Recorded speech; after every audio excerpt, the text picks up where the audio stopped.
kind of way.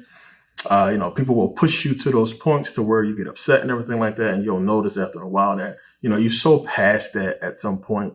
And, it's so, stupid, when as you get older and more wiser and just you get your energy right. And it's just like, I don't even really get upset. It's just, things that really bother you as you really start to understand what's going on with this planet and everything like that. You start to have that knowledge of why, and it just kind of, makes you understand why things are the way that it is, and you be sort of more passive and more understanding about a lot of stupid stuff, and it just rolls off your back. But we understand there's a lot of negative energy out there, and a lot of things blocking this connection that we should have with the earth, and understanding that this electromagnetic connection is very important, and it plays a very important role in meditation and us really connecting. This is why a lot of people's, meditation is not working. As I said, it's a lot more to it than just sitting in lotus position and closing your eyes and thinking. There's a lot more to it than that. And this is why a lot of people are having confusion, and a lot of people abandon meditation because they just don't understand what is the point. What am I exactly supposed to be doing within meditation? And then, as I explained many times, your mindset, where your mind is at that moment when you close your eyes. A lot of us are fighting demons, that we are fighting things that, that are within us that we can't control. We call these things demons, not actual spooky things, of course. But a lot of people are fighting that. And when you were going through something serious, a lot of people just don't want to deal with it. A lot of people don't want to dwell on it. They don't want to think about it. And in meditation, this stuff will come up. This is the whole point of the personal economic series that I put out, because a lot of people are having financial problems that's really hindering them. And let's keep it real. Most people's problems are financial. If you have problems in your life, most of our problems can be fixed, with money. So it's tough to get serious about meditation when bills are due, rent's due, you're short, you're late, or what have you. You don't have enough money for something, or you'll want something. Close your eyes. You're in a constant thought. You have a constant thought process of what you need and what you want, and the problems and issues that are occurring within your life. And don't get me wrong, it's not a bad thing that these things are coming up in meditation. It's good because it's coming up so that you can address them. The problem is, a lot of us don't want to address these things. We don't want to deal with these problems and issues, so we suppress them, and that's a big problem. So we have to really understand that when you go into lotus position, there's much more to it, as you're going to see as we go along. So when we look, what are the biggest problems? The biggest things we do, I should say, that lead to our problems. We either make the wrong decisions or procrastination. It's just that simple. And this is what, meditation is basically going to help you deal with, and really the whole point. And a lot of people always give me this question: what's the point of it? What are we trying to do here?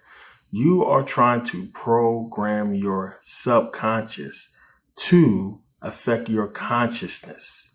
Plain and simple. You're trying to program yourself to walk in that path that you want to walk in that goal that you have set for yourself. And a lot of people may look at it and it may sound spooky to you, but you are being programmed all the time to do things that you don't want to do. And when I talk about the hip hop culture, it's programming us to do exactly the opposite of what we really want to do. It's programming us to go against what we know is right. And we do it all the time. So programming, that is the main purpose of it, to really program, to have this energy, this memory that you want to set for yourself to get you to walk in the goal, the path, the journey that you want to walk in. So when you look at it and you're going into meditation and you're dealing with these issues, these problems that may come up, if you don't deal with them in meditation, if you're not dealing with them at all, you're not ever going to kind of figure a way out. If you get in a problem, how are you going to get out of it? You can't just have a problem and just sit back and say, whatever happens, happens. Then, you'll meet your doom that way. But, if in meditation, you train yourself, you train your subconscious to help you consciously to, when the time is right, It allows your body to walk in that goal instead of you making the wrong decisions. Instead of you procrastinating, you done trained yourself to, hey, we got to do this. This is what I need to do. And it'll be natural to you. You'll just do it without really even having to remind yourself, because subconsciously, you're just going to, your consciousness is just going to allow you to just go that direction, to just do those things that you are supposed to do and have it all work out for you.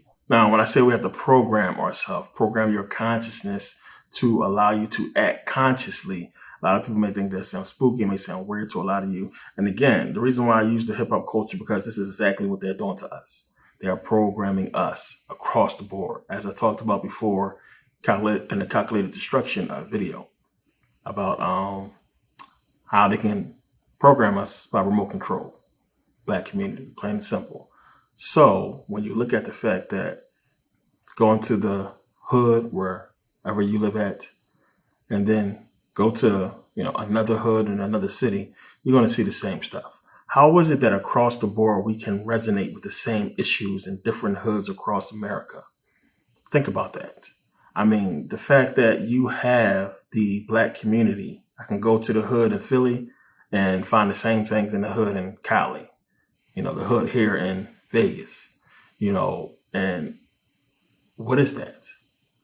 The common thing that we have to look at, and this is basically what you're going to be doing. If you was a cop and you found out it was a murder here in Philly, the same way it was here in Vegas or what have you, or you would look at the connection. If you were FBI, you would look at the whole thing and say, well, what is it that is in common? I see the same type of murder situation in this city, this city, this city, this city, this hood, this ghetto, or what have you. What is the common connection? And that is that we all follow a hip hop culture. And it's just, there it is. It's a no-brainer to what the problem is and what the programming is. And that we are being programmed to be this way and act this way. It's a programming. So in that sense, you have to deprogram yourself. And a lot of people have talked about this. And again, meditation. So when you look at it in the sense of now you have these issues in life, how are you going to solve them? You go into meditation, and a lot of people try not to deal with them, but you need to address these problems, and you need to consciously, in meditation, think of the solution. What can I do? What can possibly happen to rectify this situation? Can my cousin give me money? My aunt give me money? Can I go work here? Can I do this? You don't even have to think about that. You can just focus on the situation just correcting itself somehow, some way, and focus on it. Think about it. If there's a way, you need to meditate on that way and what you can do to get the job done, or what can happen in order for your situation to be corrected. This is what you're supposed to be doing in meditation, dealing with the issues. So if you have a goal that you want to set for yourself, you need to focus on, in meditation, the exact steps, what you need to happen in order to reach that goal. Plain and simple. And it's going to make a lot of sense later on in this video when we get into why and what that is about resonating with these thoughts and understanding that, if you want something to get done, you have to set the goal and set the stage for it. I mean, a lot of people don't really understand what programming means. So clearly, if they want us to act a certain way or they want an actual outcome, you program for something to be done in the future. Plain and simple. You set for something to be done in the future. So, if you want to watch something and you're not going to be there to watch it, you program your DVR, what have you, to record it for you. Come back, you can watch it. You want people to act a certain way or be a certain way. You program them to act that way. And a lot of people don't really think about, you go to rehearsals for what? Practice how to dance, a certain move or, a play. You rehearse, you study for what? So that later on, when you're going to actually perform, the moves. When you're actually going to take the test, the answers. You program yourself to perform every time, all the time. It's the same thing with meditation. You need to be in meditation to program yourself to perform, to do what you need to do. This is the true purpose of it. It's not for you to get in lotus position and get all misty eyed and think about a bunch of stuff and fall asleep. That is the purpose, to align yourself with exactly what you want from the universe. And it's not so much just about you thinking about it, but understanding that there is a really unique connection, which we're going to get into in a second, that is going to allow you to connect and allow this to be possible. And a lot of us use it. We don't know that we're using it. And a lot of us have had, things come true and happen for us. And we don't know exactly how. And we're going to get into this. So now we have all heard the phrases, true to your heart, heart's desire. I know it by heart. My heart's not in it. My heart is broken. All these terms that deal with the heart. What is this all about? Why did the ancient Egyptians basically believe that the key to the afterlife was the heart, that the heart was the key? Why so much emphasis on the heart? It's a really big deal. Now, because you gotta really think about it. The Egyptians, the entire afterlife is dealing with the heart. Of everything they could have picked, everything in the universe, everything in the world, every physical thing that we can think of, the heart is what they deem is the key to the afterlife. Wow. What is going on? Why so much emphasis on the heart again? And we know they base the entire civilization. When you go into the Egyptian origin story, the creation story, we know Ma'at was there. Everything is based off Ma'at.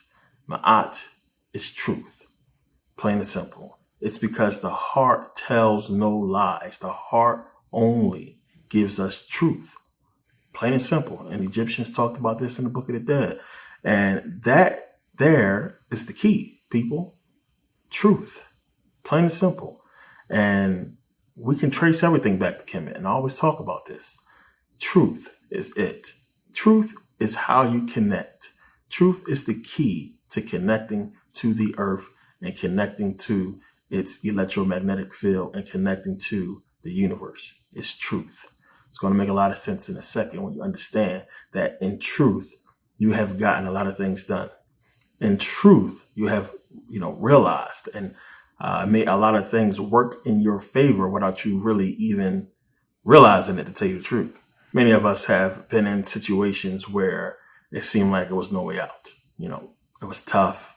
Things was hard. You didn't know, how exactly you was going to get out of this one. And somehow you always do. Somehow you get out of it. And a lot of people don't understand that connection with the heart and what that really means, to have your heart in it, to be using the power of your heart. And why the heart is so important to the ancient Egyptians and so important to everything. Why it sends more neurological signals to the brain than the brain sends to it. It is very important and very unique in our existence. And we have it, and it's the most powerful thing that we possess. And we are having it, tinkered with and messed with daily. So a lot of times you may have these problems. You hear people say they cry themselves to sleep. A lot of people are heartbroken and they have these issues, and people go to sleep and they wake up different.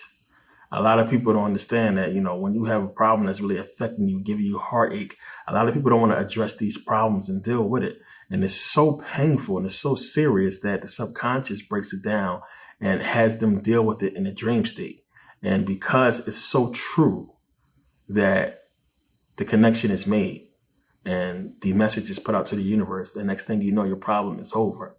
And a lot of people wake up and they can't remember those dreams. This happens a lot more with women than men because they are more spiritually connected. But a lot of people don't remember those dreams. And next thing you know, the issue is resolved somehow. Somehow you get out of it. And and not to really put it in this way, spooky way, we don't even understand sometimes we may have completely eradicated an entire problem in our life that we will never have any memory or recollection of because of that.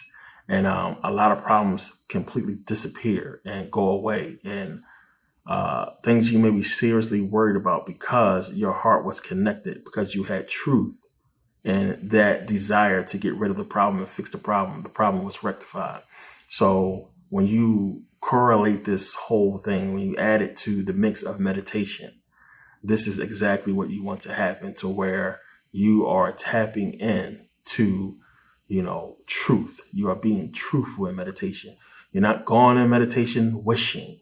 You are going in meditation with your heart, wanting these things to be true and having it, that feeling, that connection of truth with it. You don't want this money, or you don't want these things in your life because it's going to make you look good, because you just want them, because you want to shit on somebody, or you want to shine over somebody. There's a true connection to it. There's a desire for it, and you can really mix up desire with want, and it's a bad mix. Hey everyone, here's one last chance to get Never Pay Again membership for only $24.99. And it comes with full Podia access and all digital downloads. Hurry, because this is only a 24-hour one-time offer that ends Monday. Make sure you take advantage, and see you at the Academy.